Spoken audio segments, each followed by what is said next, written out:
kuliko Isma All Access, Kaya Wisdom ne Ashbag Kato. Akapapula kano olina kuwandiikako linnya limu lyokka, either Isma All Access. Olina kuwandiika Isma All Access emirundi 3, olina kuwandiika mulundi gumu gwokka, oba tolina kuwandiika Ashbag Kato emirundi 3. Ekyokubiri, tojja kugamba nti candidate wo omwagadde nnyo era kutandika okudrawinga ebifaananyi kuno akajja kubeera kafu. Ekyokubiri, ne bw'otuuka wano n'otandika okushedinga tekikkirizibwa. Ekirala, omuntu alonda omulundi gumu gwokka. N'ekisembayo, ab'amawulire tebakkirizibwa kulonda. Omuntu agenda okulonda yoyo memba gwe tulina mu likoodi zaffe. Ebibuuzo. Bakandidate boogeddeko nga tunatandika kulonda. Yes, bakandidate baayogera ebulunde si wa campaign. Tebaddamu kwogera. Bagenda kuddamu kwogera. Tebaze kunoonya bululu.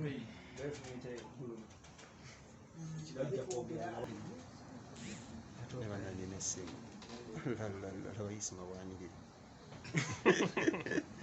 kyobala tuyinza n'okwerabamu. Ndowooza kati okulabira kutandika official. Naye kati candidate omu bw'aba atidde lwaki aba tava mu lwokaano? Because taliiwo. Constitution ekikkiriza. Constitution ekikkiriza ekyo. So let us now observe this case a bit.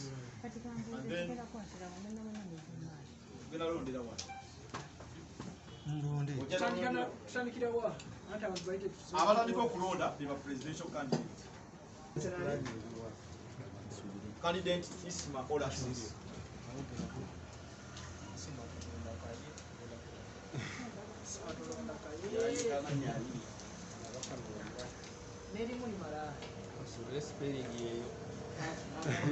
Isma soka wetegereze spelling.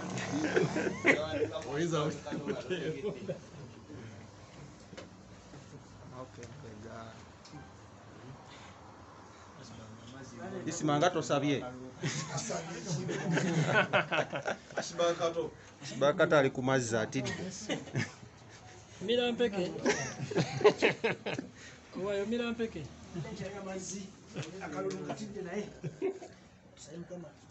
Nenga batulabamu. Sigwe wagisaako Facebook.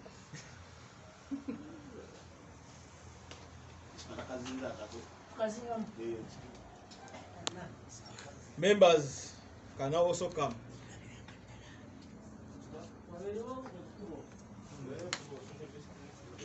Registered, and as you can see, it is our certificate of incorporation. And this is our memorandum and articles of association. Fully certified copies of the Uganda Student Services Bureau. Our company was incorporated on the 8th July 2021. So we are legally recognized. In our first inaugural meeting we had last week on Wednesday, as members, we voted leadership of the Secretary General, where I was voted, and also opened up the nominations for the presidential candidates. And that very day, the candidates who were nominated, we had 3 people who were nominated. We had Isma All Access, who was nominated as a candidate, and he was standing on the symbol of a clock. We had candidate Ashbag Kato, who was also nominated for the position of president, who was standing on the symbol of a bus. And we also nominated Wisdom Kaye, who was standing on the symbol of an umbrella. Then elections, online elections were opened up. We had online elections. They started from Wednesday up to Friday. In our constitution, because we are online based, we are online based. We had elections 40% online, 60% assembly. Then on Wednesday, we had elections up to Friday. Provisional results indicate that Isma All Access had 51%. Kaya Wisdom had 28%. Ashibag Kato had 21%. And these elections were conducted, even people who are outside Uganda also voted. Across all platforms online, all voted. Twitter, Facebook, YouTube, everywhere. Tagged in, all platforms voted. Now today happens to be the day we are going to vote the 60% faction. And today we are going to vote the 60%. Now, as it stands, any candidate who happens to win today's election by 100% will automatically be the president of 60%. Today only assembly people or members are only going to vote. No media people are going to vote.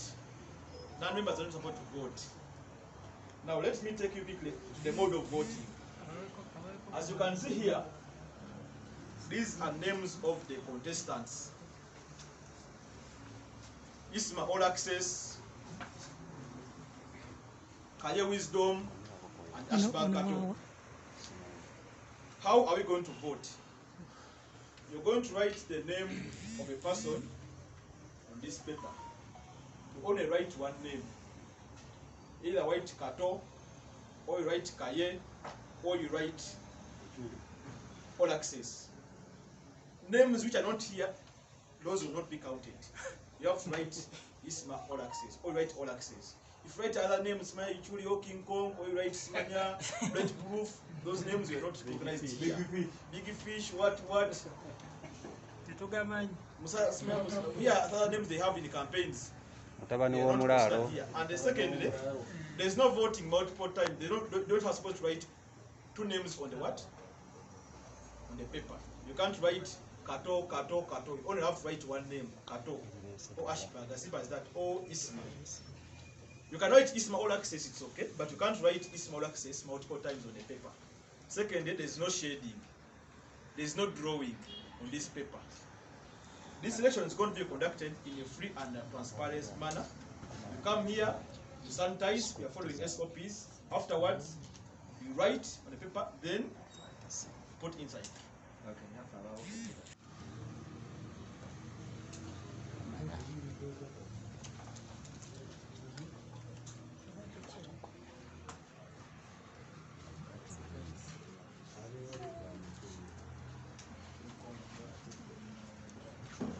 Abaana balonda Isima bannange.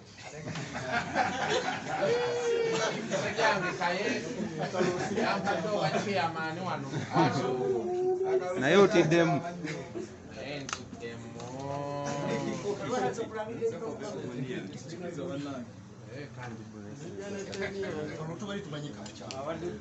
Peni minzo okuba mwaleese ezisanguka.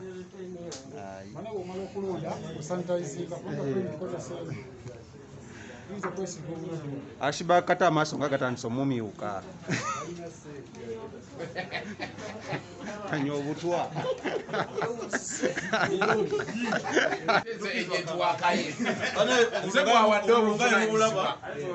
Mulondeddwa. Era teri muntu yabukuttemu. Tugenda kati kusaana okulula obululu. Bw'ensoma erinnya nti nno Isima ekwasa Bakiga Facts. Bw'ensoma nti nno Kaye ekwasa Kasuku. Bw'ensoma nti nno Ashibag Kato ndikwasa Abdusempiji Omudedibanda. Andika. Isima. Isima. Ani atalinga? Njagala kubalaga mwenna. Isima ani akutalingira? Mwennyini ono. Isima. Lwaki tebamulangirira bulangirizi? Isima. Walogeddewa. Okuggyako nga Makko tali mu management. Kato Ashibag. Isima. Isima All Access. Isima. Isima. Isma. Isma. obukadde magezi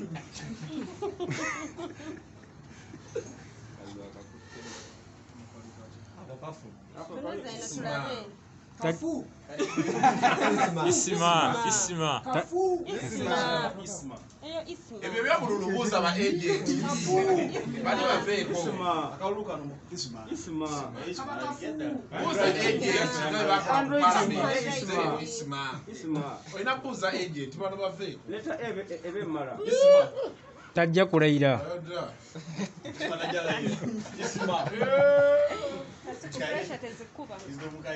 Isma. osigadde buwekaye Isma all access. naye yategedde nakyo ekitamuleese omwana oyo kalona Isma all access. talina amuwadde otwanye tetulinayo wadde Netamala emirundi mukwano gwe tamulonze. oyo isi nebwokasaza Alonze Isam.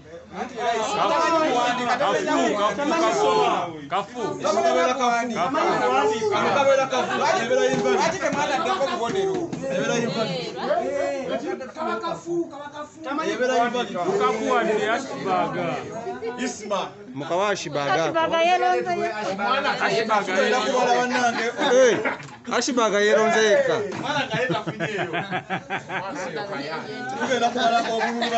tobala nnyo ono ashibaga yeeronze kaye teryamulonze katuvuddemu teryamulonze naye omwana kaye banna 2 3 4 5 6 7 8 9 10 naye banaisiba 11 yalina emotoka empya 15 16 17 18 ndio mutule kati ogenda dikire yalinga ono ashibaga kamu omwana katoyo badda okubala yava mu nnombe bimutambulira bulungi omwana kato naye kati wano tutegedde ngirina okusiya amaanyi kubaka ye yajjidde kukadira Ashibaga alinga olaba Segirinya kuwa kansala. Yerondo ne agent nakyemulo. Owa yewulidde otyo kubanga tufunye eyo ng'ate gwa representative. ojja kubuuza kayeye Bana batambuliriddeko awo. katwogereko banale tubangiria bivudde mu wagira empagira isina agent n'abumpa Nange njagala nnyo abakadde okulembe. banange kusinzira ebivudde mu kulonda okubaddeyo mwe nanga Yena mulaba muko kati ne uncle. kusinzira okulonda okubaddeyo mwe nanga mulaba twasooka tufuna okulaka online wali constitutinga 40%. Era okulonda okwo Ismail Access era ina 51%. Nga Kaye Wisdom ina 28%. Nga Ashibaga Kato ina 21%. Tuze mu kulonda kuno kwa leero. Babemba abalonze bada 20 people aba assembly. Era nga okulonda okugenze maaso Ismail Access alondeddwa obululu 18 ku bantu 20. Invalid kabadde akalulu kamu ne Ashibaga Kato nafuna akalulu kamu. Wisdom Kaita funyeyo kalulu assembly. Naye nga yali akola bulungi ku online. Yalina 28%. Konsoli yaffe nga bwe yegamba nti nno asinze obululu obungi yabeera president wa Uganda Bloggers Association. Era nga runners up yabeera deputy president. Katona gale tugenda kuba oba vice Atoli yamusinga online.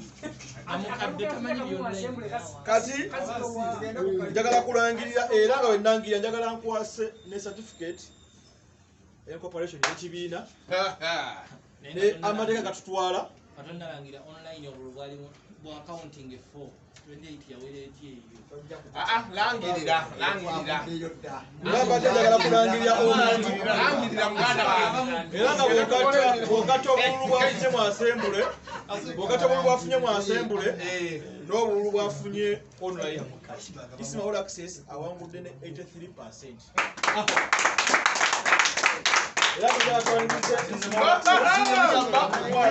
Olina kamera ezuuminga lwaki ekibiina Isima All Access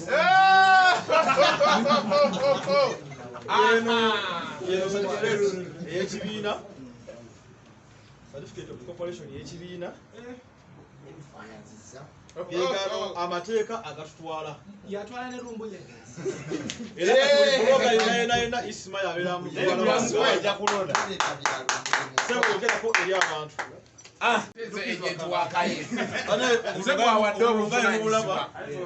mulondeddwa era teri muntu yabukuttemu tugenda kati kusaanukulula obululu bwensoma erinnya nti nno Isima tekwasa bakiga facts bwensoma nti nno Kaye ndikwasa Kasuku bwensoma nti nno Ashibaka Kato ndikwasa Abdusempiji omudiri banda andika Isima Isima ani atalinga njagala kubalaga mwenna Isima ani akutalingira mwennyini ono Isima lwaki tebamulangirira bulangirizi Isima walogeddewa okujjako nga Mako tali mu management Kato Ashibag amupake Isima Isima All Access Isima Isima